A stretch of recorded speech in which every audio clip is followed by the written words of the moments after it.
अस्सलाम वालेकुम मेरे समझदार पाकिस्तानी। मेरा नाम रेहान तारिक है और आप मेरा यूट्यूब चैनल और फेसबुक पेज देख रहे हैं। करोड़ दरूद आका दो जहां नबी मेहरबान मोहम्मद मुस्तफ़ा सल्लल्लाहु अलैहि वसल्लम पर। इस दुआ और इस उम्मीद के साथ इस व्लॉग का आगाज करते हैं कि अल्लाह रब्बुल इज्जत इस मुल्क के फैसला साजों के दिलों में समझदार पाकिस्तानियों के लिए नरमी पैदा कर दे।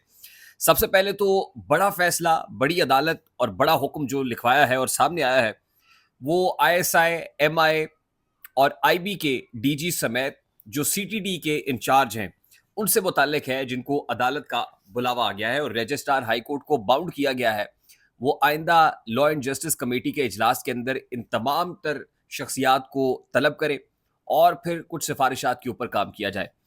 ये किसी और का केस नहीं है, बल्कि लापता शायर अहमद फरहाद का केस है। और अहमद फरहाद केस के अंदर जस्टिस मोहसिन अख्तर कियानी ने जो फैसला लिखा है, वो फैसला अब अनफोल्ड हो गया है, सामने आ गया है, क्योंकि बहुत ज्यादा रिजर्वेशन इस बात के ऊपर थे कि कौमी सलामती के मामला को इन कैमरा होना चाहिए और कौमी सलामती के जहां पर हर्ट होती है उस तरह के केसेस के अंदर मीडिया को इजाजत नहीं होनी चाहिए, या उनको बड़ा क्लोज डोर के अंदर इन कैमरा विदाउट कैमरा जो है उसकी प्रोसीडिंग्स होनी चाहिए, उसकी रिपोर्टिंग का क्या तरीकाकार होगा। अब जस्टिस मोहसिन अख्तर कियानी ने रजिस्ट्रार हाईकोर्ट की वसातत से रजिस्ट्रार हाईकोर्ट को यह कहा है कि क्रिमिनल जस्टिस कमेटी के आइंदा इजलास में जो मिलिट्री इंटेलिजेंस है, ISI है और IB है, उनके DGs और इंचार्ज CTD को मुदू किया जाए और इन कैमरा समात के लिए जो सिफारिशात हैं वो मुरतब की जाए और फिर देखा जाए कि कौमी सलामती के जो मामलात हैं उसके केसेस को किस अंदाज में इन कैमरा किया जा सकता है। तो लॉ एंड जस्टिस कमेटी के अंदर ये लोग आए। अब सवाल ये है कि क्या DG ISI आएंगे? पहले भी जस्टिस मोहसिन अख्तर कियानी ने बहुत बार सेक्रेटरी दिफा को, सेक्रेटरी दाखिला को बुलाया, लेकिन वो नहीं आए। और उसके बाद अटॉर्नी जनरल ने ये कह दिया कि जो लापता शायर अहमद फरहाद है वो जुमे के रोज तक आ जाएंगे। फिर जुमा भी आ गया, वो शायर नहीं मिला। फिर उसके बाद जो है सेक्टर कमांडर्स को बुलाया गया, ISI के सेक्टर कमांडर्स को, वो नहीं आए।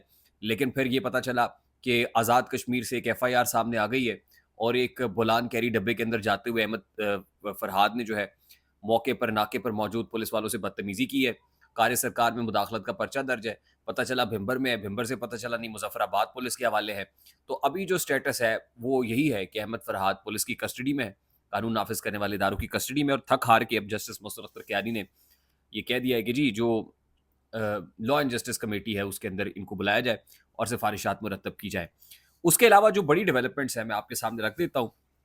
और कल जो इद्दत में निकाह का केस है उसमें बानी PTI और बुशरा बीबी की दो अलग अलग दरखास्तें हैं जो समात के लिए मुकर्रर हो गई हैं। रजिस्ट्रार ऑफिस के एतराज़ात थे, लेकिन हमारी इतलात के मुताबिक एतराज़ात के समेत अब इस्लामाबाद हाई कोर्ट के जज जस्टिस मियाँ गुल हसन औरंगजेब इस केस की समात करने जा रहे होंगे। और दो अलग अलग जो दरखास्तें हैं उसमें अलग अलग प्रेयर है।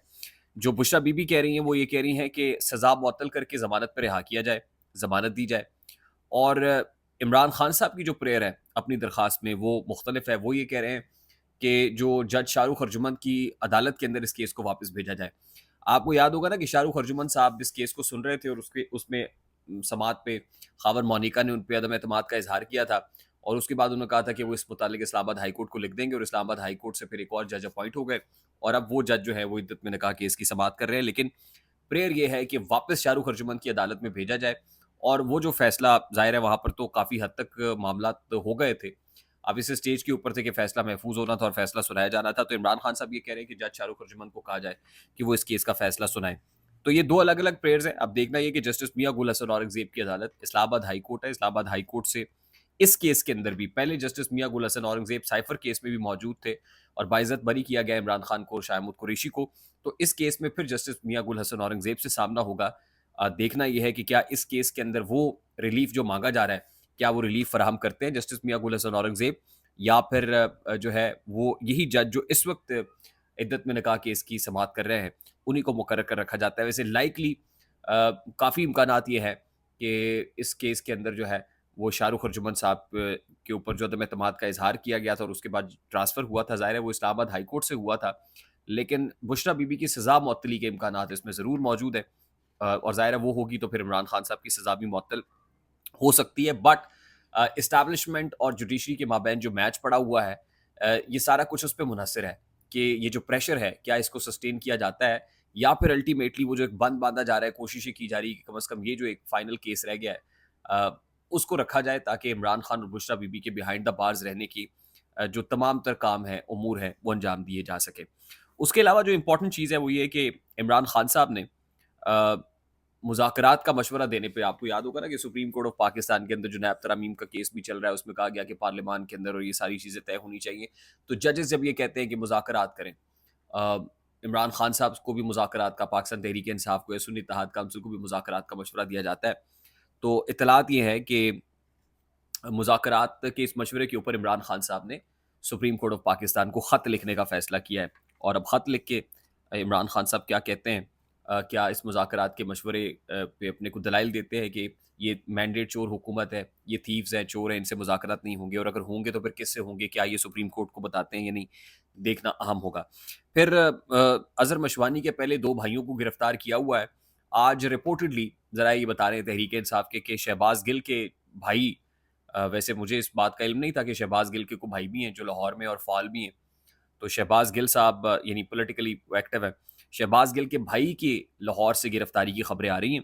और आज ये भी, क्योंकि नेशनल असम्बली का इजलास जिस वक्त मैं आपसे बात कर रहा हूँ, नेशनल असम्बली में भी और सेनेट के अंदर भी इजलास चल रहा है, तो नेशनल असम्बली से तो पाकिस्तान तहरीक इंसाफ वॉकआउट कर गई है, क्योंकि वो ये कहते हैं कि कौमी असम्बली में अपोजिशन लीडर जनाब उमर अयूब साहब को सरगोदा की इंसदादी दहशतगर्दी अदालत जाने से रोका गया।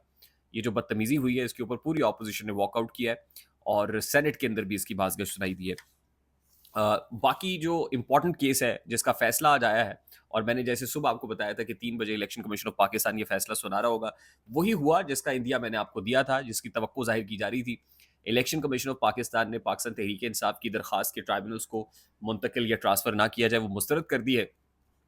और इस्लामाबाद की जो तीनों पाकिस्तान मुस्लिम लीग नून के कैंडिडेट्स हैं, वो तीनों, जो जिसमें डॉक्टर साहब भी हैं, जो वकील साहब भी हैं, खुर्रम नवाज़ भी हैं, तो उन तीनों की दरखास्तों को ना सिर्फ मंजूर किया गया है, बल्कि वो जो कह रहे थे कि ट्राइब्यूनल जो है उसको मुंतकिल किया जाए, दूसरा ट्राइब्यूनल मुकर्रर किया जाए, तो वो दरखास्त मंजूर करते हुए अब दूसरा ट्राइब्यूनल इस केस में मुकर्रर किया जाएगा। आप अंदाज़ा कीजिए कि इलेक्शन कमीशन ऑफ पाकिस्तान ने यहाँ पर तीनों को रेस्क्यू कर लिया है। पाकिस्तान मुस्लिम लीग नून के इन तीनों कैंडिडेट्स को रेस्क्यू कर लिया गया है। लेकिन देखना यह है कि इलेक्शन कमीशन ऑफ पाकिस्तान यकीनन पाकिस्तान तहरीक इंसाफ अब हाई कोर्ट में यानी सुपीरियर फोरम पे जाएगी और उस पर चैलेंज करेगी, और लाइकली वहाँ से कानून और इंसाफ के मुताबिक तो इलेक्शन कमीशन ऑफ पाकिस्तान की जुरिस्डिक्शन नहीं बनती कि वो हाई कोर्ट के इस मामले के अंदर इस तरह से इंटरवीन करे, कोई फैसला सुपरसीड कर सके, ऐसा हो नहीं सकता।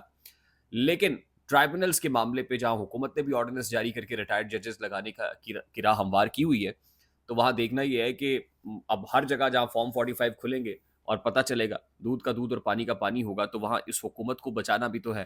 तो जिन्होंने बचाना है उन्होंने बचाए रखने के लिए भी कोई ना कोई बंद बांधा हुआ है, कोई ना कोई तदबीर इख्तियार की हुई है। वो तदबीर अब इस्लामाबाद हाई कोर्ट के सामने किस हद तक टिक पाती है, ये देखने की बात होगी। आई होप मेरी बात आप तक पहुंची होगी। अगर पहुंच जाए तो वीडियो को लाइक और शेयर करना मत भूलिएगा। चैनल पे नए तो चैनल को सब्सक्राइब कर लीजिएगा। बेल आइकन जरूर दबाइएगा। मुझे रेहान तारिक को इजाजत दीजिए। अपना बहुत सारा ख्याल रखिएगा। अस्सलाम वालेकुम।